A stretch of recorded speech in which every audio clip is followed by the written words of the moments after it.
Good evening, everyone. Good evening. Wow, what a wonderful crowd. Thank you for coming tonight. I'm Harold Holzer, director of Roosevelt House, and on behalf of Jennifer Rabb, president of Hunter College, I want to welcome you to this program, which will be difficult, challenging, and original, and meaningful, and important. We're glad you can make it. I just want to acknowledge Norton Garfinkel, who is here, a member of the Roosevelt House Board of Advisors. And I can't help noticing Dr. Ruth Westheimer. We're honored to have you here as well. So it's an honor to have this program in the home of Eleanor Roosevelt.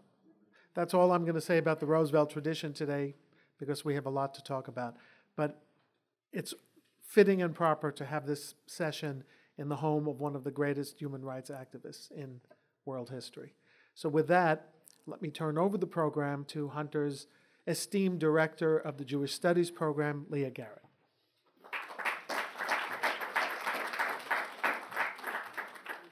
Hi, thank you everyone for coming, and it's such a wonderful turnout, and I see a lot of faces I recognize from a lot of Jewish Studies events, but this is really a pinnacle for the year for us, and I'm very excited to introduce Professor Deborah Lipstadt, who I've been a huge fan of over the years.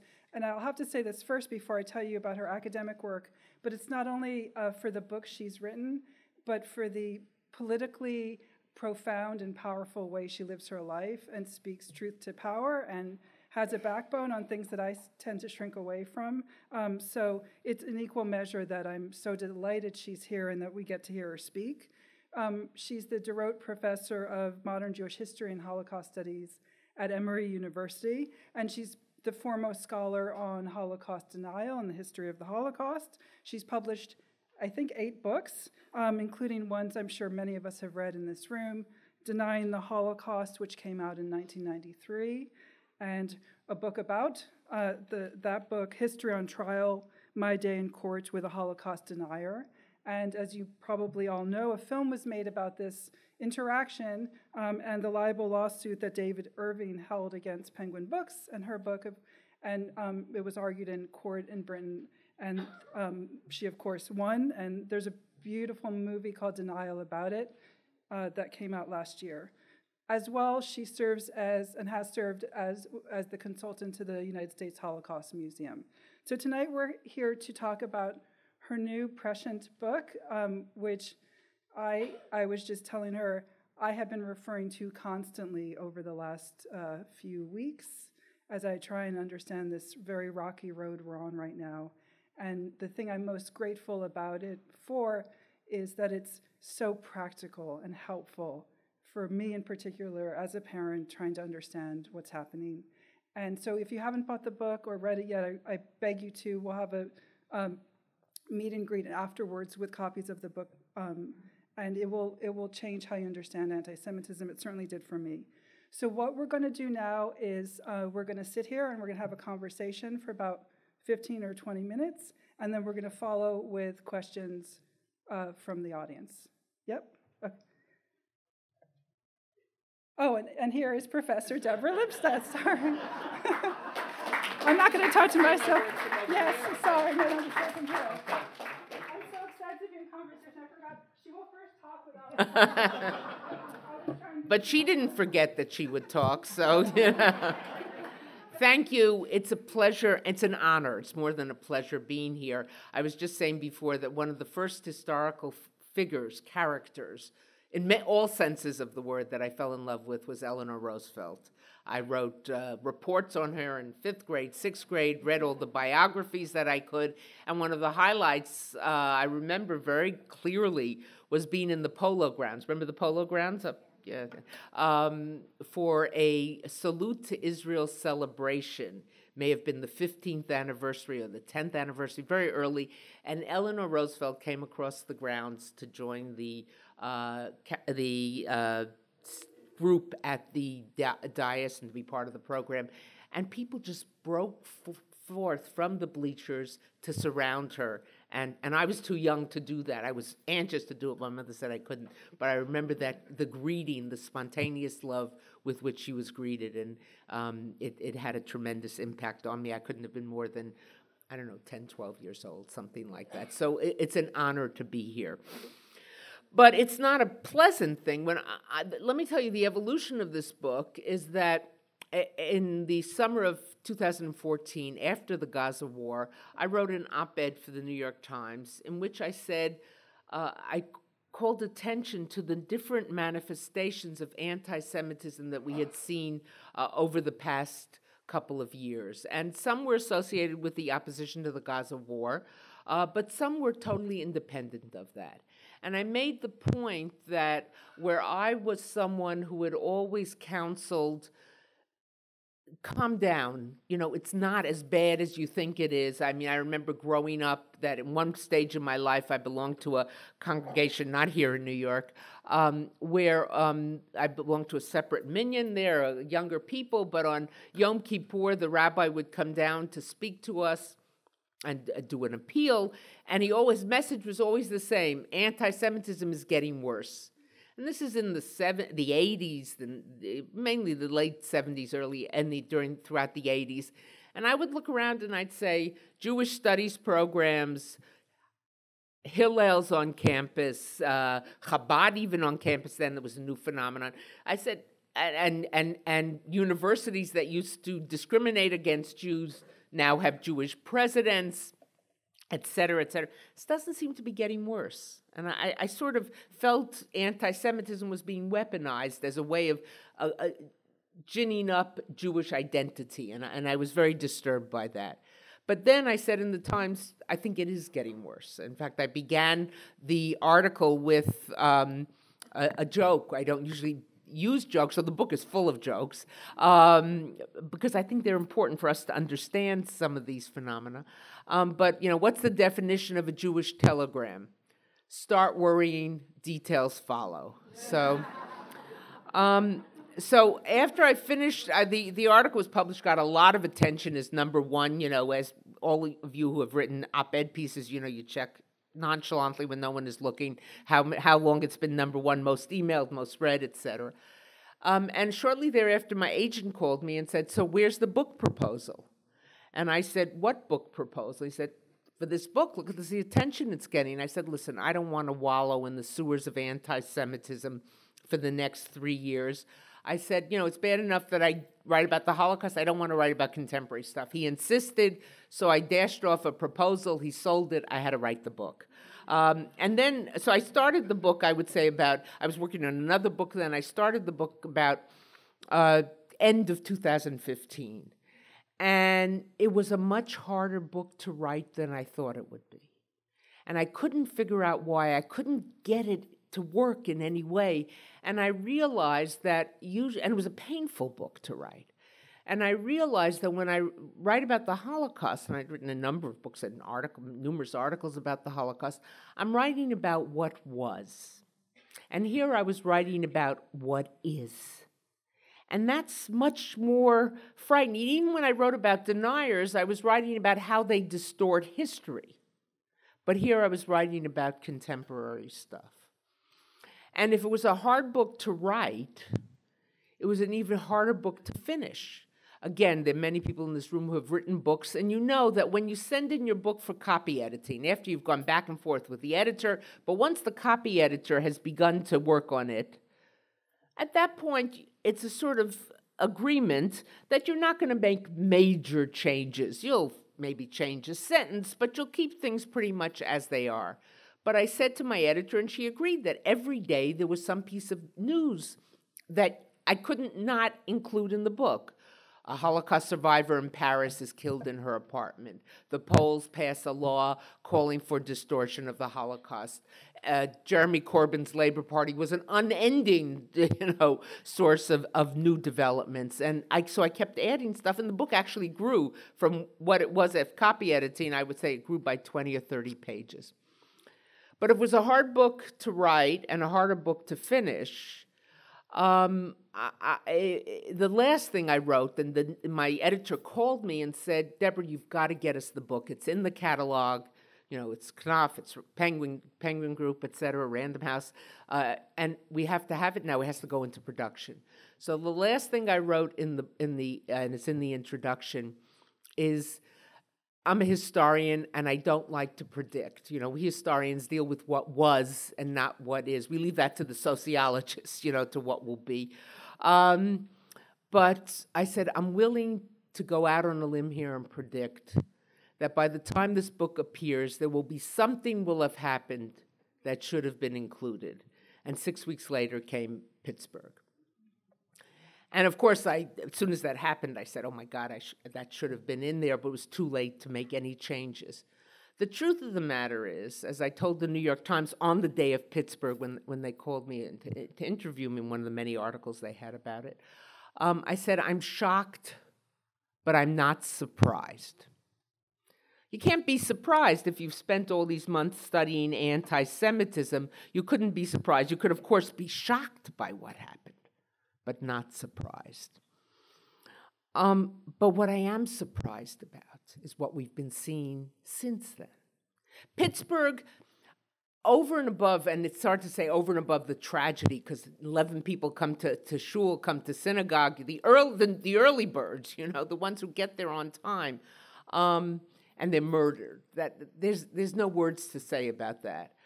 But yet you couldn't see what happened without being touched by the response of the United States. People at large show up for Shabbat. I was in St. Louis the Shabbat after Pittsburgh. I found a synagogue to go to. It was packed with lots of people who weren't from that synagogue and lots of non-Jews.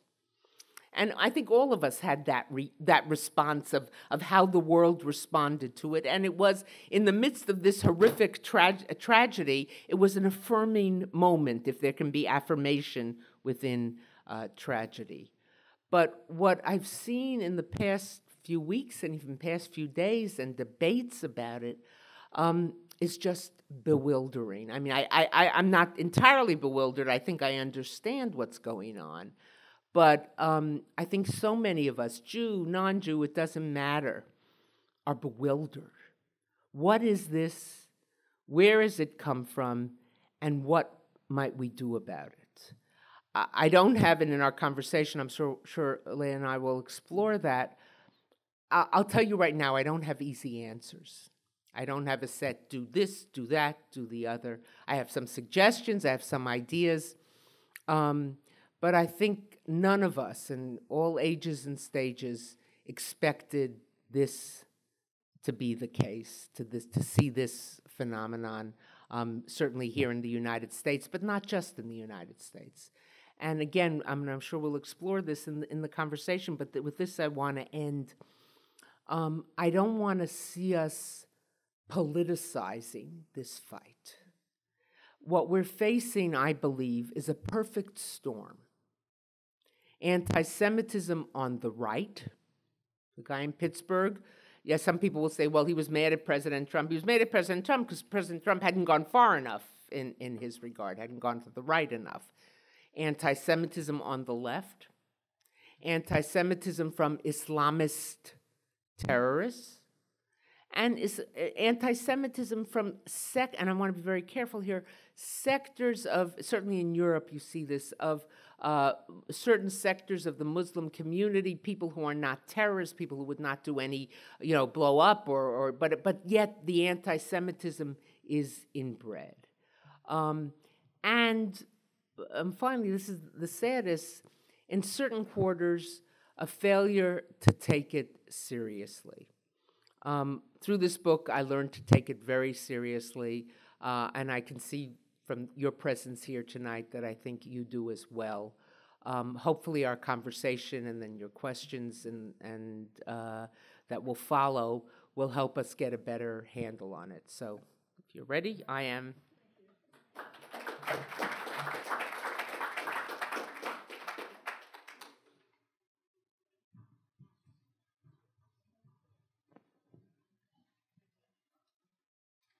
And in my excitement to come to have a conversation, I forgot to thank the Roosevelt House for hosting this, so thank you so much.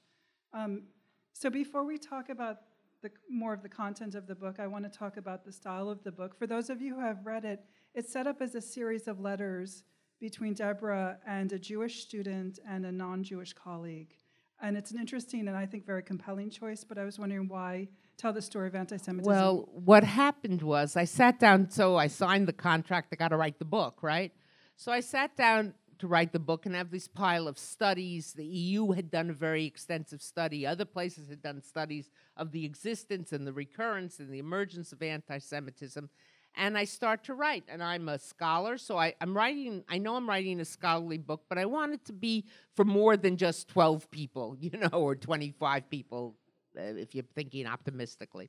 But it was boring. I was falling asleep writing it, absolute truth. It had, as I told one British interviewer, I said it had no juice.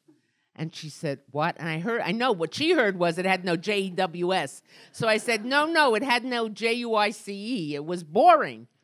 And a colleague of mine, a friend of mine, who is a very fine writer, teaches at GW at George Washington, called me up one day and said, letters, try letters, use letters. And she hung up. But I sat down and I suddenly realized that that was a good way of dealing with it in a way that would make it more accessible. I could do smaller chunks and give it an immediacy, which I wanted it to have. So I could get all the data in, but in an immediacy. So I created these two fictional characters who are really composites of people I know, people who have asked me questions. One, a Jewish student at Emory who's about to graduate, and in her, she was the composite of students I've had at Emory, students I've encountered at other places, other schools where I've taught, conversations I've had, and then because I didn't want it to be just a conversation between a Jew and a Jew, a colleague of mine from the law school, who's not Jewish, actually, again, based on colleagues I have there and colleagues in other places and people I've known in other places, and they asked me questions. So they're two fictional characters. I have students who said, was that me? I said, it's everyone, But they're two fictional characters, but in contrast, I know some of you may be hooked on The Crown. It's coming back soon. Some of you may be hooked on Victoria. Here you have, and there you have historical figures, or the favorite, historical figures who speak complete fiction.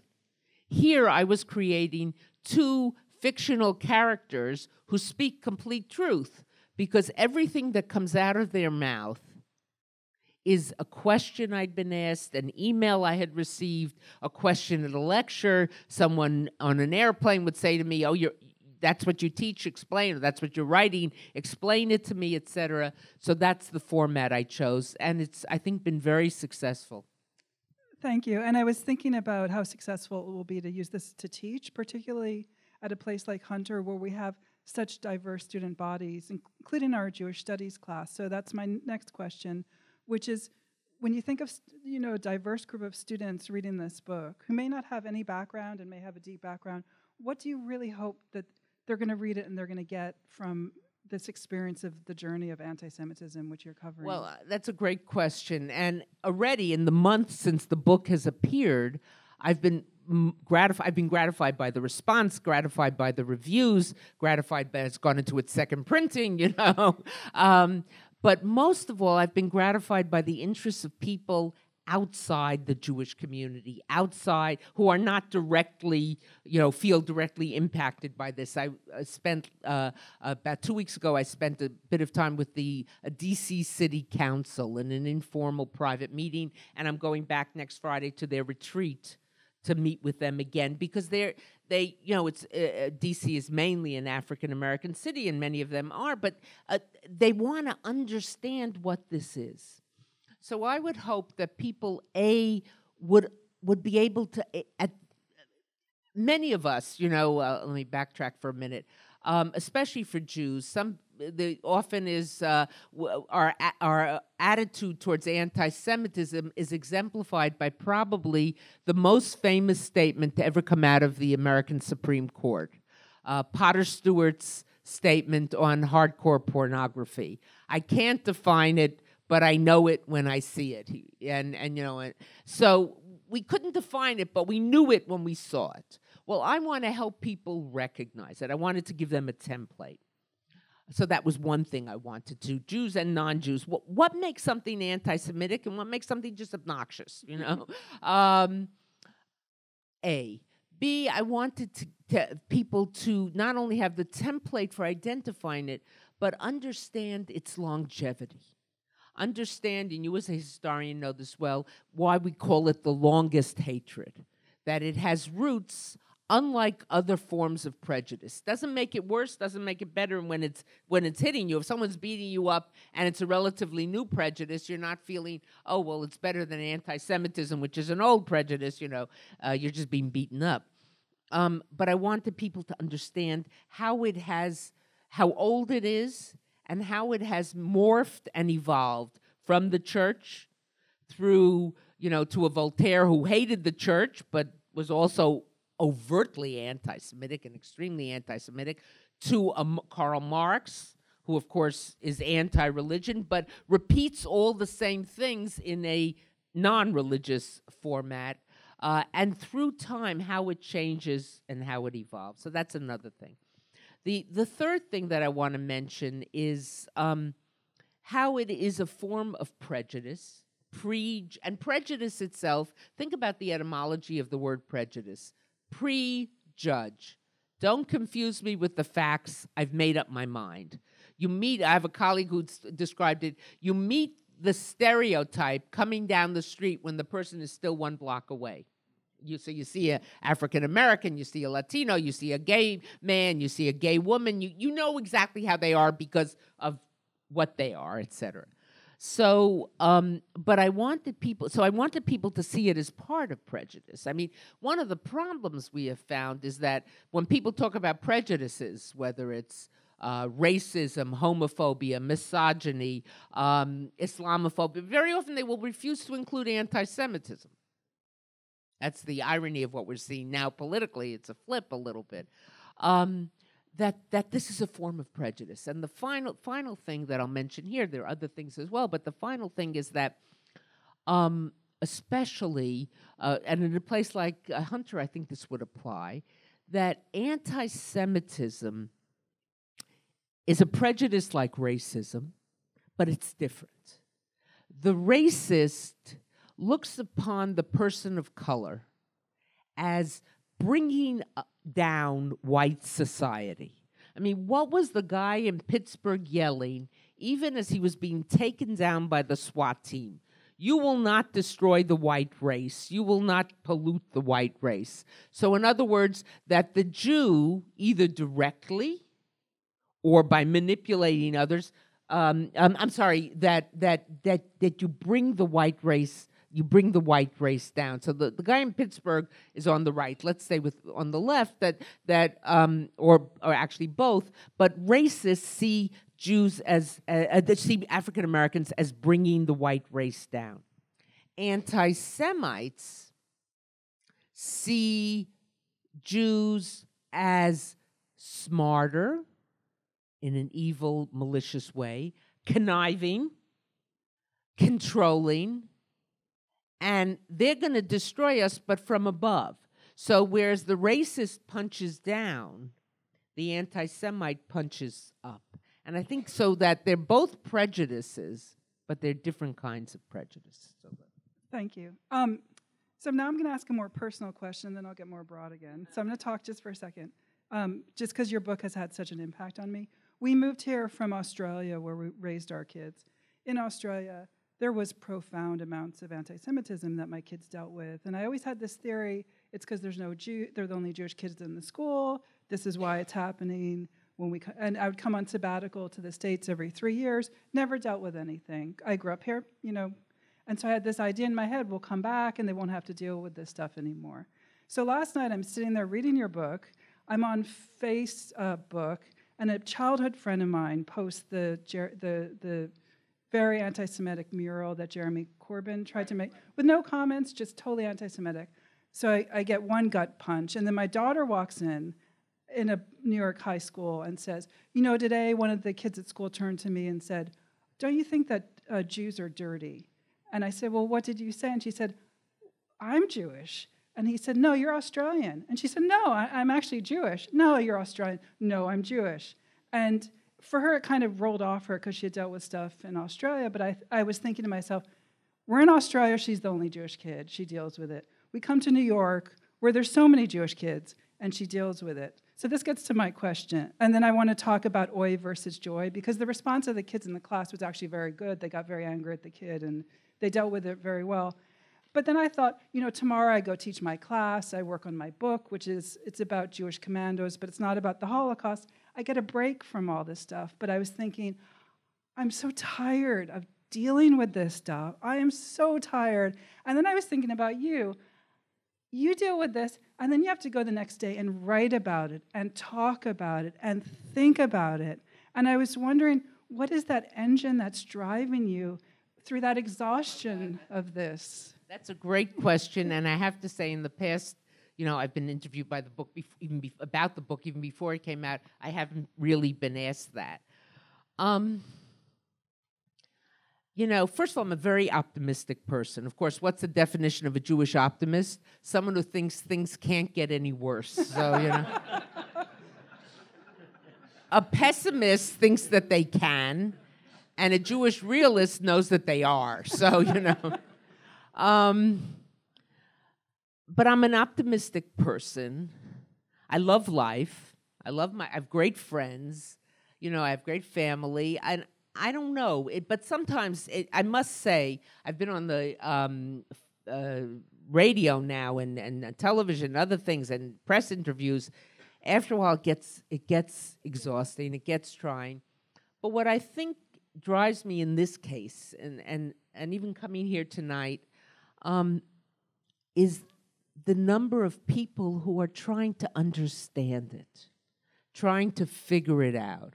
I think if this book had come out a year and a half ago, we would have been interested because it's a phenomenon. We know it, it's old, we know its impact, but there wouldn't have been the immediacy.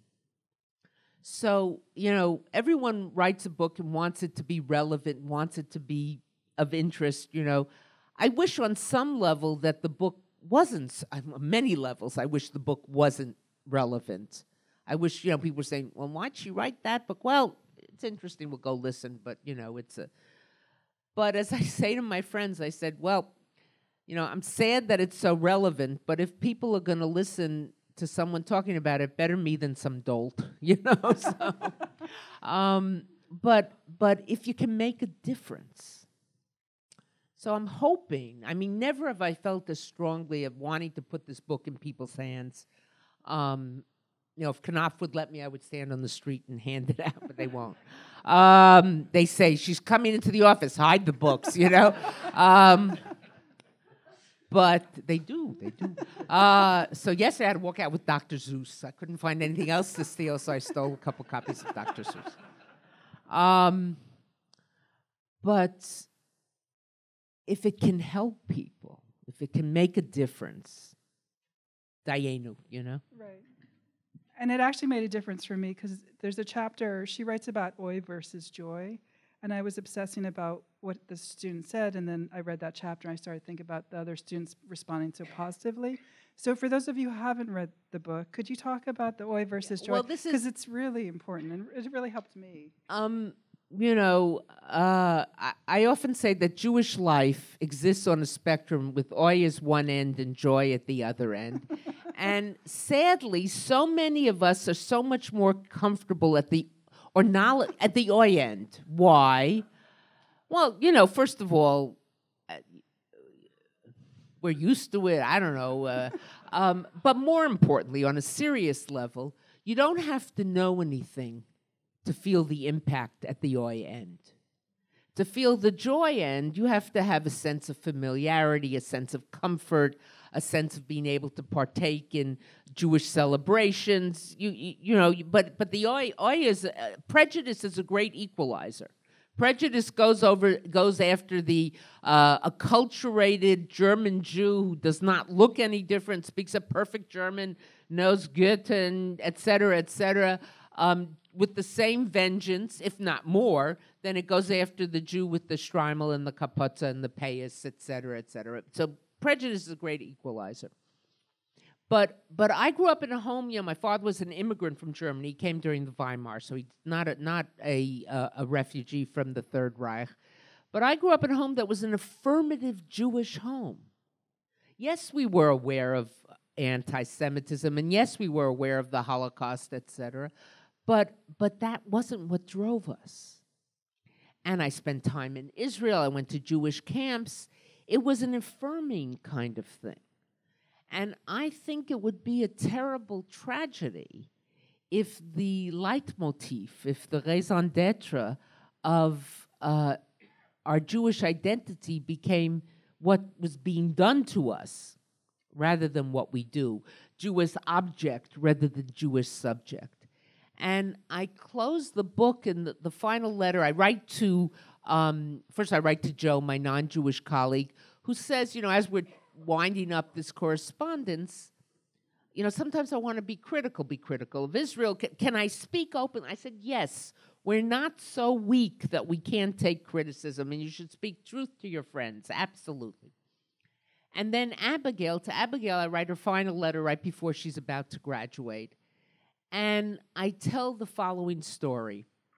I say, while I know you want to fight this fight, it shouldn't be the sum total of your Jewish identity. And I tell the story, a true story, of walking into my synagogue in Atlanta, from which some of you know I have resigned, but that's, that made the newspaper, but who knew? With two friends of mine, a mother and a daughter. And the mother in her 40s, the daughter is at that point 5 years old. And as we walk in, my synagogue has had a police car and a guard in front of it for a long time, well before Pittsburgh.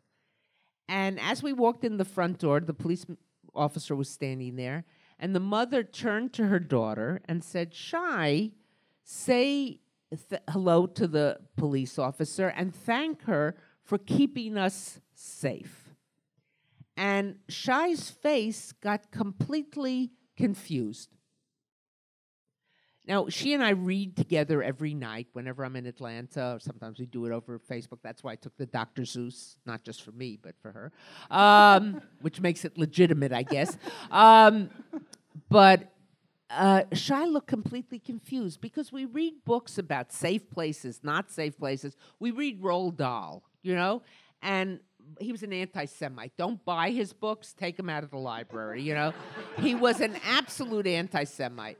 But we read Charlie and the Chocolate Factory and, the James and the Giant Peach. So she knows about bad places. She knows about dangerous places. But for her, the synagogue is a happy place. She gets to the synagogue on a Saturday morning.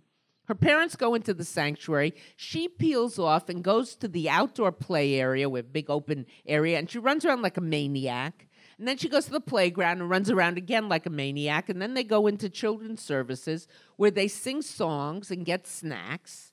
And then when services are over, they go into the main sanctuary. They lead the congregation in the singing of Adon Olam in the final song. And then they get lollipops from the rabbi. And then, to make it even better, they go into the Kiddush, the collation afterwards. And how many of you as parents, as grandparents, would go into a place with 200, 250 other people with a 5-year-old and not say to them, now stay close to me, stay where I can see you. But that doesn't happen there. Everybody knows each other. The kids run in. The table is laden with food.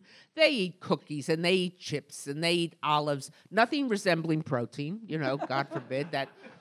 They eat to their heart's content, and then they go home at 12:30 probably to play more with other friends in the afternoon. This is a happy place. And she's going to get older. She's turning 7. And she's going to look across the street at the synagogue across the street, big synagogue, and see that it doesn't have a police car there.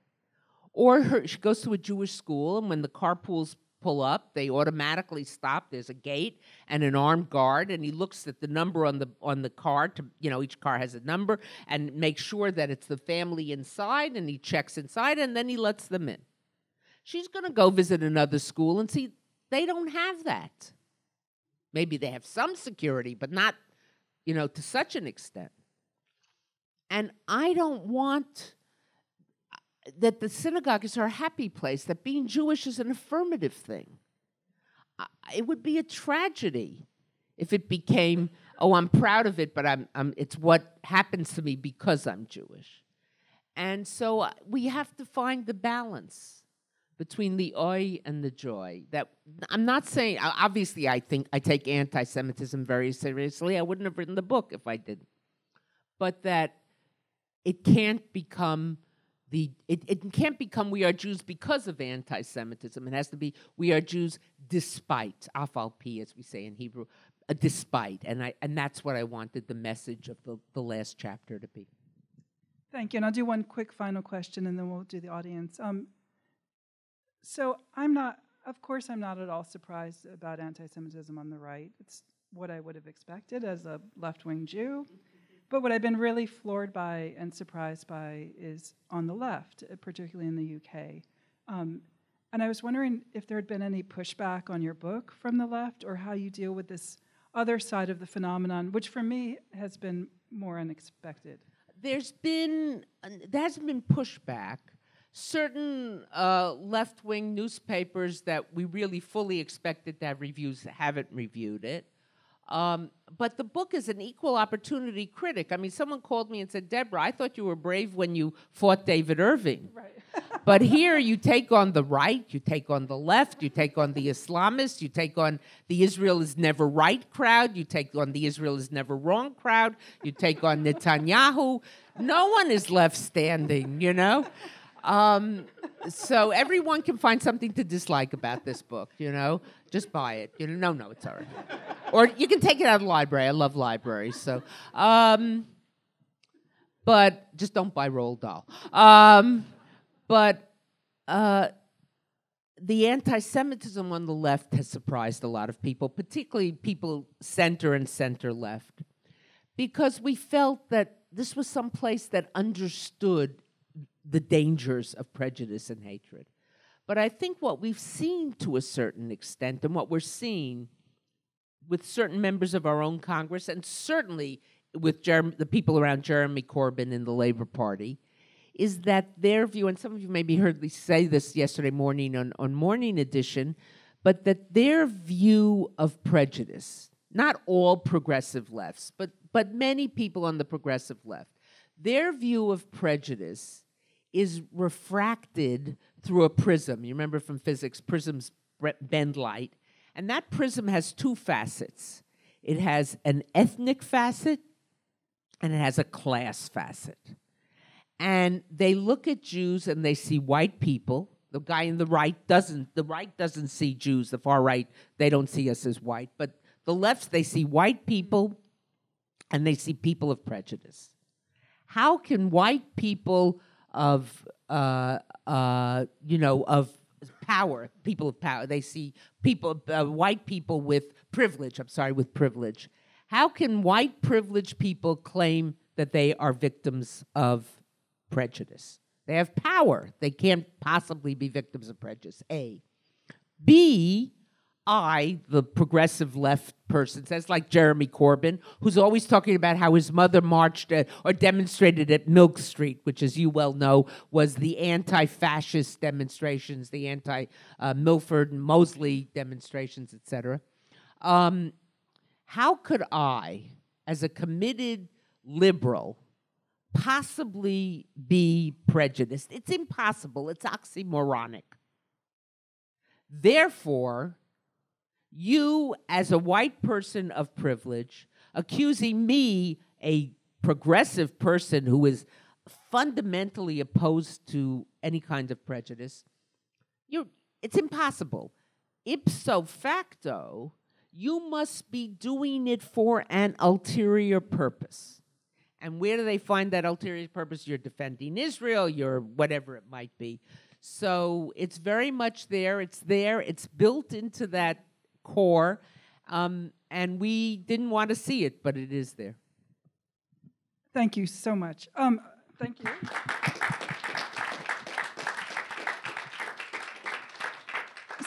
So now we're going to open up for questions for about 15 minutes or so. There's mics that will be brought to people. The main thing is we have so little time, so questions are better than comments. So if you can keep it as a question. They have a little thing at the end, you know, that squiggly thing? And we're going to start, Dr. Ruth. Very fast. First of all, you're a brilliant teacher. I have already 3 of your books, of the latest. And I haven't read all of it. But I am very worried these days about those Jews who are anti-Semites. I'm very worried about the Jews who talk against Israel. I'm worried about a television program in Israel that is very popular. I only saw 1 episode. Exactly. I knew that you would know what. And I'm very, very bothered about those Jews who are against Jews, who are maybe more observant, who maybe are from a different background, and it worries me very badly. Your next book, Deborah, has to be about those Jews who are anti-Semites and who are who really should be shut up. Now, this is from a lady who believes all her clients talk. So when she's saying they should be shut up, you know, that's pretty strong. Thank you, Dr. Ruth. You know, sometimes people talk about self-hating Jews. I hate that term. I hate that term for a number of reasons. But one of the reasons, certainly in this context, is many of the people who are being so critical, or that, you know, there's a long-standing group, the long-standing group of Jewish supporters of labor and Jewish members of labor. But the Corbyn people created another group of people with very weak connections, if any, to the Jewish community, but who proudly support the Labor Party as it now is constituted and proudly support Jeremy Corbyn. So they're not self-hating. They're very proud of themselves. They're self-affirming Jews. And when anybody who starts a sentence, as a Jew, I run for the exits, because it's sort of like, I'm a Jew, therefore I have the right to X, Y, and Z. And I don't think that is part of the equation. But we're seeing a lot of that. We're seeing a lot of that, though what is also troubling is the number of Jews, particularly on the left, though there's anti-Semitism on the right, and you know it, and we see it, and it's there, but the number of Jews who are walking around shell-shocked, like you described it, shell-shocked, where is this coming from? And I think we have to address it. What's critical is if you're on the left, many people on the left are very quick to see it on the right. When a president says there were good people on both sides, I'm sorry, good people do not march with arms outstretched carrying tiki torch saying Jews will not replace us. Good people do not march with symbols that are clearly based on swastikas. Good people do not march carrying the Confederate flag as a form of defiance. Good people don't go into synagogues and mow down 11 worshipers. That's not good people. And we see it. And in fact, if you look at FBI reports, you look at Homeland Security reports, in this country, the great fear is from attacks from the right. And there are people on the left who know immediately, can identify every act of anti-Semitism on the right. And there are people on the right who can immediately identify every act of anti-Semitism on the left. What they can't see, they're seeing correct stuff, but with one eye. They're not seeing what's right next to them. And I call that the weaponizing of anti-Semitism. Anti-Semitism becomes a political cudgel with which to beat up your political opponents. And what I think is really important for those of us on the right, those of us on the left, whatever, to look next to us and criticize people with whom we have street credibility, and not just use it across the aisle. Next question.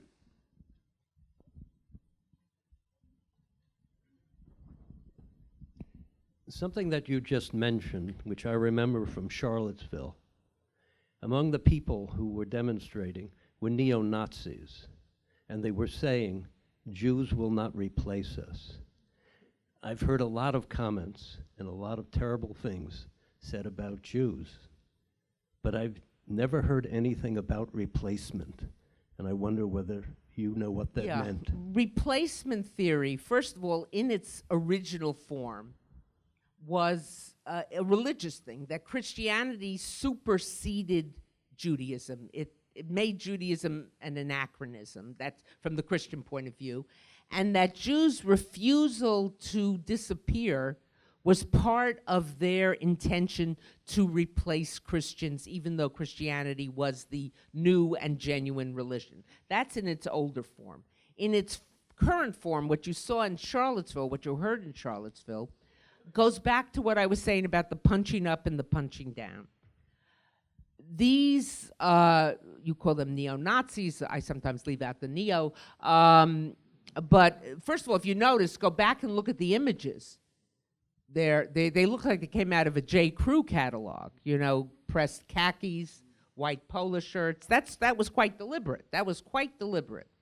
But their idea is that if people of color, African Americans, Latinos, whatever it might be, get to positions on top of us, they replace us, they get a job, which I could have gotten, they become president of the United States, whatever it might be, they don't have, this is the racist talking, the Charlottesville person talking, they don't have the ability, the intelligence, the accomplishments to do that on their own. They are being manipulated behind the scenes by people who are smarter, conniving smarter, maliciously smarter, who are replacing them. They're being manipulated by the George Soroses, by the Michael Bloombergs, by the Lloyd Blankfeins. They're being manipulated behind. So that's what that replacement theory is. That is what I thought. It's almost a left-handed compliment.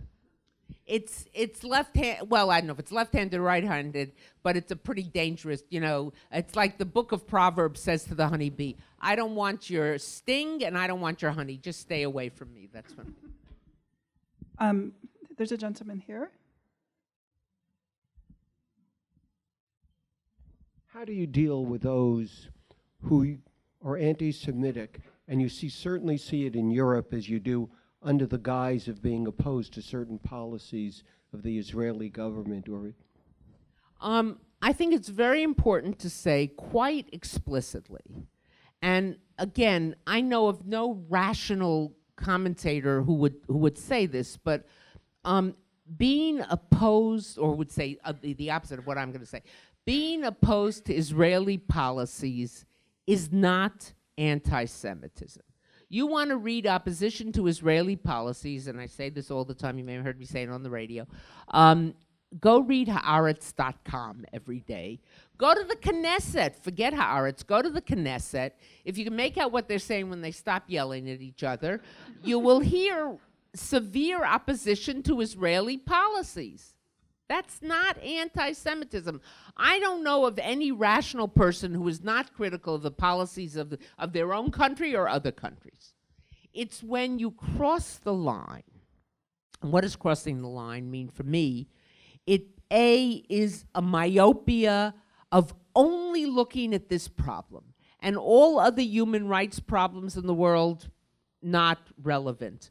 I heard the story from a rabbi here in this area. She has a congregant, a high school student, goes to a New York City public high school, I think one of the selective schools, she has a teacher who happens to be Jewish, irrelevant, and she said to the teacher, I'm applying for a summer program. Will you write the letter of recommendation for me? And the teacher said, of course. So she brought in the form, and the teacher looked at it and said, oh, this is for a program in Israel. I won't write the letter. We've heard about it in colleges, but here it happened in New York City. And so the student has moxie, and she pushed back, and she said, well, is there any other place in the world for which you wouldn't write a letter of recommendation? You know, I don't know whether she gave examples like Saudi Arabia, where if I came out of the compound as a woman, I'd have to be in a complete abaya or whatever, and I'd have to have, or a hijab, and I'd have to be with a man. I couldn't go into the town by myself. Or China, which is treating its Muslim population horrifically. Or Myanmar, which is engaged in a genocide of the Rohingya. Many substantial people and institutions have deemed it a genocide. But when you're only focusing on one, and this becomes the sole object, then I think you've crossed the line. Or when you look at the problem, the Arab-Israeli, Arab-Palestinian, Israeli-Palestinian problem, and you only see responsibility on one side, I also think that's pushing. Or yet a third way of where it crosses the line. I recently heard someone on the left say, well, Israel was founded on criminality and therefore shouldn't exist. Now, what does she mean by that? She means by that in the creation of Israel, now, when the war for independence was going on, or the Nakba, as the Arabs call it, there were calls by Arab radio stations, Arab leaders, mosques, imams, etc., to Palestinian Arabs living in what would become Israel, leave so that we can fight the Jews, and within a week you'll be back, you'll have their houses, you'll have their orchards, you'll have their businesses, etc. But there were also instances, which are historically documented, where the Jewish fighters said, get out of here. You know, they pushed them out, Lud and Lida and other places. That did happen. So these people on the left will say, we see Israel was founded on criminality, or maybe not just right, left, these supporters of the Palestinians, and it has no right to exist. So someone said that to me recently, and I said, you know, let's put that in a bigger historical context, a broader historical context. Let's talk about other countries which were founded on criminality, or there was criminal acts included in their founding. We could start with the United States of America. Native Americans, whom we are still not treating legitimately and in a way that any people would deserve. Slavery. I go to a school where some of the buildings were built by slaves. Yale had his name of one of its houses, a slave master who supported Yale with money he made from slaves. And if you go to any old institution, you will find that. Or Australia and the Aborigines, or New Zealand and the Maoris, or Canada, I'm pointing to the north, or Canada and the First Nation. So when there becomes this myopia, I argue that you've crossed the bounds. So we have time for 2 more questions. There's a gentleman.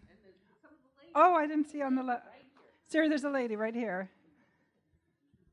What did you think of the resolution passed today in the Congress? What do I think of the resolution? I haven't seen the exact wording. I know it's now encompasses all forms of hate. It was, you know, look, once you take these kind of things into political settings, there are a lot of factors which come into play. I was very disturbed that there were those who said it can't be just anti-Semitism. Now, one of the criticisms was that we don't have resolutions. Where were the resolutions when people made homophobic comments? Where were the resolutions when people made anti-Muslim comments? Where were the different examples? And I think that's a good question. There should have been resolutions, but that doesn't make a resolution against anti-Semitism wrong. I don't think that a resolution against hate is a bad thing. And I think the resolution, from the wording I heard briefly, makes it very explicit that anti-Semitism is not acceptable. So I was sorry to see the bloodletting that took place before it was passed, but I'm glad to see that it has been passed. So we have one last question.